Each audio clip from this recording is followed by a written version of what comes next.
It's up to us to put that right. Came agonisingly close to 3 points there last season, towards the end of last season. That was on the back of a pretty good performance. We know we're going to have to withstand a certain amount of pressure. We know how they play, and they'll be full of energy and intent. And we've got to match that and show a little bit of quality when we do regain the ball. Be a hell of a game of football. We're always well supported at Stevenage. We always travel well in numbers, certainly to the games in and around the London area. So hopefully the boys can get that support from the fans, and they'll get right behind us. They want to see a performance. They want to see improvements on last week and improvements on what we've done in pre-season, and that's what we're striving for.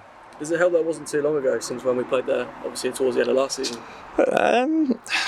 It wasn't too long ago, but that was another season, and there's obviously been a huge chunk in terms of pre-season. Look, you look as much as you can into pre-season games, but start of the season opposition are always quite difficult to prepare for, so which is why the emphasis has to be on ourselves, and our concentration has to be on our own group of players, and our own performance. Stevenage can throw everything they possibly can and their best at us.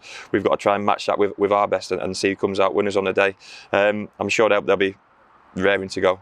Come the weekend. We've got a hungry group of players, and they show it on a daily basis in terms of the way they train. So I'm looking forward to a good game of football against hopefully a team that will be in and around us.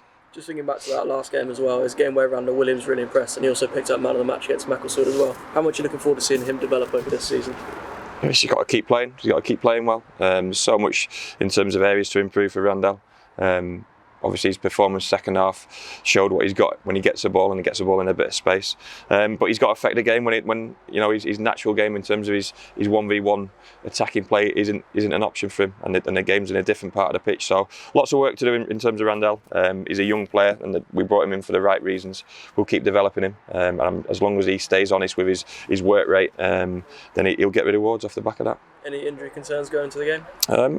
One or two had a bug at the start of the week. Hopefully we nipped it in the bud early, and they'll be fully fit come the weekend. Obviously Nigel's still the long-term one, but he's training with the boys on a daily basis. He'll have a week next week at St George's, and hopefully we'll start integrating him in the squad. Lee Holmes obviously got another week the training under his belt, so he's sort of available. Still a lack of game time, which is a worry from my point of view, but certainly available.